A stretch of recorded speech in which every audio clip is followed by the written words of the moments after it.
वही राजद है जिन्होंने 90 के दशक में मां बहन बेटियों का घर से बाहर निकलना बंद कर दिया था। विपक्षी दलों का जो गठबंधन है वो भ्रम फैलाने का प्रयास करता है, मां बहन बेटियों को खुलेआम गाली देने का काम करते हैं। ये एक ऐसा विपक्ष है जो पूर्णतः मुद्दाहीन है।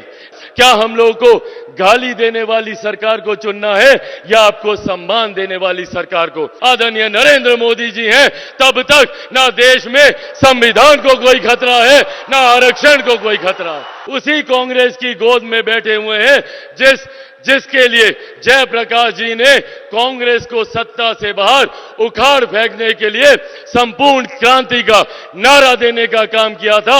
भारत विकसित देश तब बनेगा जब भारत का हर राज्य विकसित बनेगा, हमारी हर एक पंचायत, हमारा हर एक गांव विकसित बनेगा।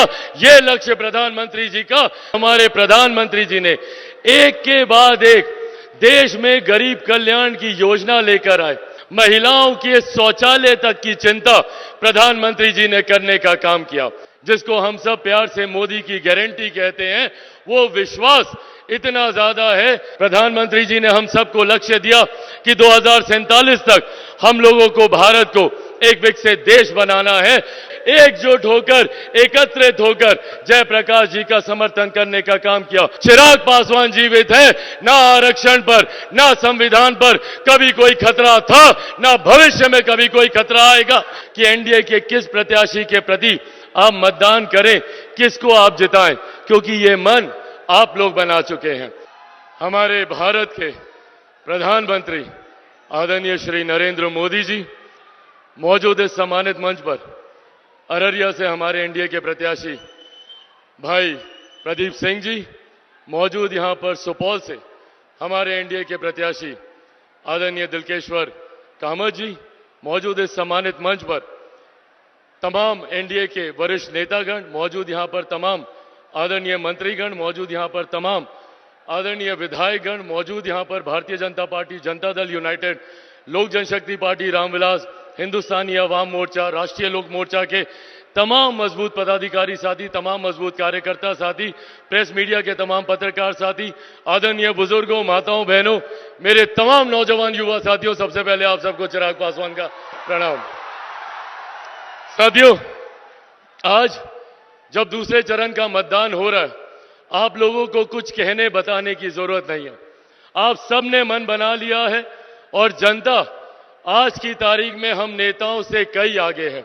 जो विश्वास प्रधानमंत्री जी ने पिछले 10 सालों में अपने कार्यों से अर्जित किया है, जिसको हम सब प्यार से मोदी की गारंटी कहते हैं, वो विश्वास इतना ज्यादा है कि आज किसी को ये बताने की जरूरत नहीं है कि एनडीए के किस प्रत्याशी के प्रति आप मतदान करें, किसको आप जिताएं, क्योंकि ये मन आप लोग बना चुके हैं। कारण है इसके पीछे, कारण है जिस तरीके से हमारे प्रधानमंत्री जी ने एक के बाद एक देश में गरीब कल्याण की योजना लेकर आए, जिसने भारत की ना सिर्फ अर्थव्यवस्था को मजबूत करने का काम किया, बल्कि बुनियादी जरूरतों तक, महिलाओं के शौचालय तक की चिंता प्रधानमंत्री जी ने करने का काम किया। एक तरफ जहां हमारा एनडीए गठबंधन विकास के मुद्दे पर हर रोज आगे बढ़ने का काम कर रहा है, प्रधानमंत्री जी ने हम सबको लक्ष्य दिया कि 2047 तक हम लोगों को, भारत को एक विकसित देश बनाना है। भारत विकसित देश तब बनेगा जब भारत का हर राज्य विकसित बनेगा, जब हमारा हर एक जिला विकसित बनेगा, हमारा हर एक प्रखंड विकसित बनेगा, हमारी हर एक पंचायत, हमारा हर एक गांव विकसित बनेगा। यह लक्ष्य प्रधानमंत्री जी का 2047 तक का है। पर ठीक इसके विपरीत विपक्षी दलों का जो गठबंधन है वो भ्रम फैलाने का प्रयास करता है, संविधान को लेकर, आरक्षण को लेकर, लोकतंत्र की हत्या को लेकर। यह एक ऐसा विपक्ष है जो पूर्णतः मुद्दाहीन है। इनके पास कोई उठाने के लिए मुद्दा नहीं है, तो डराने की राजनीति की जाती है कि संविधान को समाप्त कर दिया जाएगा, आरक्षण को समाप्त कर दिया जाएगा। आज प्रधानमंत्री जी के इस मंच से, प्रधानमंत्री जी के सामने, प्रधानमंत्री जी के ही शब्दों को दोहराते हुए आप लोगों को विश्वास दिलाना चाहता हूं कि जब तक हमारे देश के प्रधानमंत्री आदरणीय नरेंद्र मोदी जी हैं, तब तक ना देश में संविधान को कोई खतरा है, ना आरक्षण को कोई खतरा है। और आज इस मंच से मैं मेरे नेता, मेरे पिता आदरणीय रामविलास पासवान जी के संघर्षों की कसम खाकर आप लोगों को विश्वास दिलाता हूं कि जब तक चिराग पासवान जीवित हैं, ना आरक्षण पर, ना संविधान पर कभी कोई खतरा था, ना भविष्य में कभी कोई खतरा आएगा। ये वादा आप लोगों से करके जाता हूं। पर साथियों, ये समझने की जरूरत हम लोगों को भी है। ये वो लोग हैं जो लोकतंत्र की हत्या की बात करते हैं, जिन्होंने सन 75 में आपातकाल लागू कर सही मायनों में लोकतंत्र की हत्या करने का काम किया था। आज ये लोग हम लोग को लोकतंत्र की दुहाई देने का काम करते हैं। हकीकत है, जिन्होंने अपनी अपनी व्यक्तिगत महत्वाकांक्षाओं के लिए अपने सिद्धांतों से समझौता किया, ये जयप्रकाश नारायण जी की धरती है। बिहार उनके सिद्धांतों पे चलने वाला प्रदेश है। उस वक्त की पीढ़ी ने एकजुट होकर, एकत्रित होकर जयप्रकाश जी का समर्थन करने का काम किया। और कई उनके अनुयायी हैं जो अपने आप को उनका अनुयायी बताते नहीं थकते, पर आज उसी कांग्रेस की गोद में बैठे हुए हैं जिसके लिए जयप्रकाश जी ने कांग्रेस को सत्ता से बाहर उखाड़ फेंकने के लिए संपूर्ण क्रांति का नारा देने का काम किया था। आज ये लोग उन्हीं के साथ मिलकर गठबंधन में बैठे हैं। साथियों, अब ये हम लोग को चुनना है। क्या हम लोग को गाली देने वाली सरकार को चुनना है या आपको सम्मान देने वाली सरकार को? एक तरफ वही राजद है जिन्होंने 90 के दशक में मां, बहन, बेटियों का घर से बाहर निकलना बंद कर दिया था।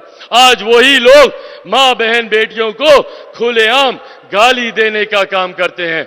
ऐसे में अब ये जिम्मेदारी हम लोगों की है कि एक तरफ प्रधानमंत्री हैं जिन्होंने महिलाओं के सम्मान की रक्षा के लिए उनको शौचालय बनाकर दिए, जहां पर बुजुर्गों के सम्मान की रक्षा के लिए आयुष्मान योजना का निर्माण किया, तो वहीं दूसरी तरफ ये लोग हैं जो दिन दहाड़े मां, बहन, बेटियों को गाली देने का काम करते हैं, उनको अपमानित करने का काम करते हैं।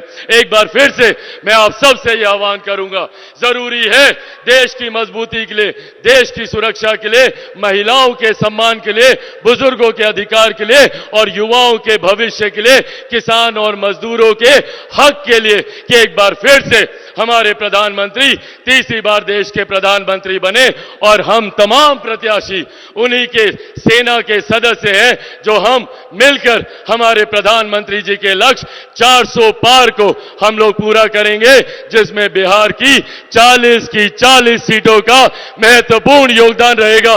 सब लोग तैयार है ना? एक बार दोनों हाथ उठाकर जोरदार ताली से हमारे प्रधानमंत्री जी को अपना विश्वास दें। जोरदार ताली बजाकर। एनडीए गठबंधन जिंदाबाद, एनडीए गठबंधन जिंदाबाद, आदरणीय प्रधानमंत्री नरेंद्र मोदी जिंदाबाद, आदरणीय प्रधानमंत्री नरेंद्र मोदी जी जिंदाबाद।